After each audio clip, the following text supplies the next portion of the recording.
What happens when daughters reject the horsey lifestyle their mom imagined for them? Find out in this episode of Barn Stories. Welcome to the Barn Stories podcast. I'm Lori Prinz, editor of Equus Magazine. And I'm managing editor Christine Barakat. This podcast features our favorite essays and articles published in Equus over the past 40 years. Although Equus is known for articles on horse care and veterinary research, our editorial mission has always been guided by the bond that exists between horses and people. And each issue has featured a real-life story that celebrates how horses enrich our lives and touch our hearts. We've searched our archives, chosen the stories that resonated with our readers, and given them new life in this audio format. Longtime subscribers may recognize some of their favorite pieces. And if you're new to the Equus community, these stories will confirm that no matter what sort of saddle you sit in, a deep emotional connection to horses is something we all share. It's a rare horse girl that doesn't imagine one day taking her own child to the barn, tacking up with matching saddle pads and hitting the trails together. It's a heartwarming and Instagram-worthy vision. But as the author of the story learns, the love of horses doesn't always get passed on to the next generation, and she has to confront the fact her daughters don't share her passion. While this story is about mothers and daughters and horses, the message applies to any relationship and any hobby. It's human nature to want to share the things we love with the people we're closest to, but sometimes things just don't work out the way we'd like, and forcing it can make everyone unhappy. Thankfully, the author realizes that, and she navigates a delicate moment with a level head and good humor. That's another message that can apply to any situation. So let's listen to Daughters and Horses, written by Jennifer Graham and read by Taylor Autumn.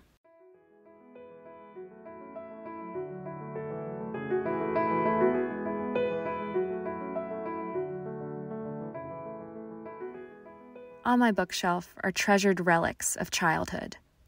The Black Stallion by Walter Farley, Misty of Chincoteague, and King of the Wind by Marguerite Henry. Read aloud horse stories by an author deservedly unknown. They are the earliest evidence of a horse crush that has lasted half a century. The quarters I used to stash under my mattress in an ill-advised horse fund are long gone, as is the once vast collection of Breyer horse statues. But I saved all the horse books for my future daughters, girls who I just knew would be as horse crazy as their mom. Sure enough, I had the daughters, 2 of them, spaced 7 years apart, and I waited eagerly for their little legs to grow long enough to reach the stirrups. But alarmingly, it seems they didn't get the memo. The one about how horses and girls go together like bran and mash. "Do I have to?" my eldest daughter asked when I wanted to enroll her for a second year of riding lessons. She'd toddled off willingly at first, and I bought the helmet, the boots, the breeches, and was so proud when she got a blue ribbon at her first horse show.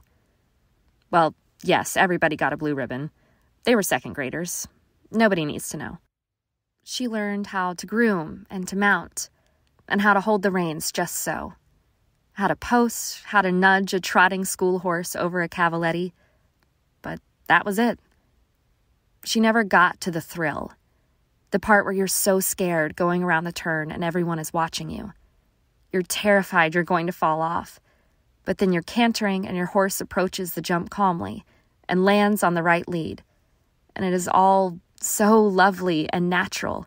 It's as if you were born fused to his withers. That was my experience with horses.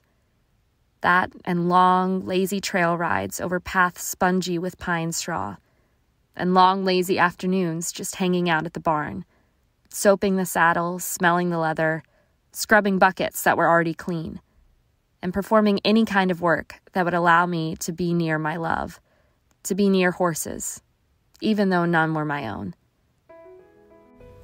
Colic can happen to any horse.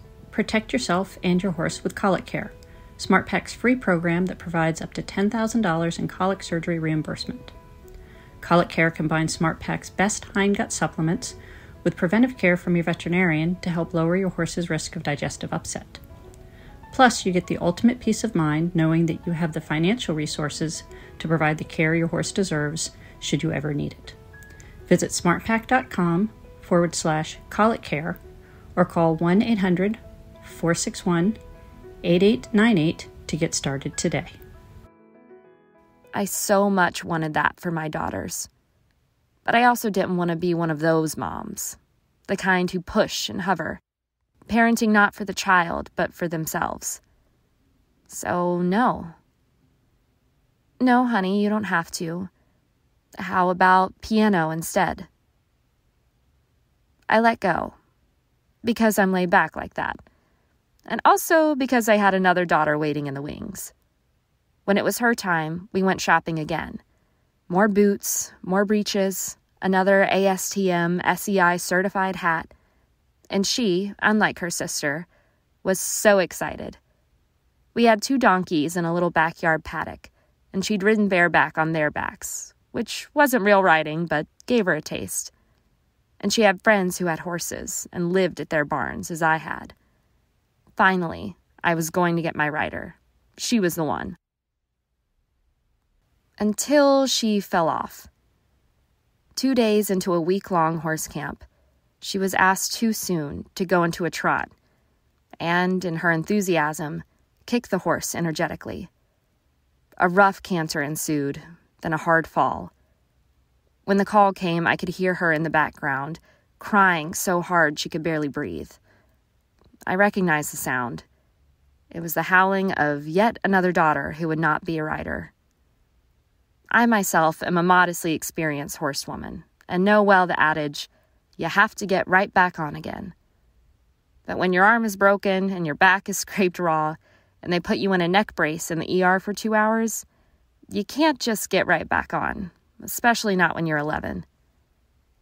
By the time the cast came off, any enthusiasm she had for riding had vanished, blown away like the brown foam on the shore of Assateague Island, where Misty's dam lived. "Mom, I don't think I want to do it again," Catherine said the evening the cast was removed. She said this cautiously, having grasped that her riding, was something important to me. I studied her face. Should I make her? Should I insist?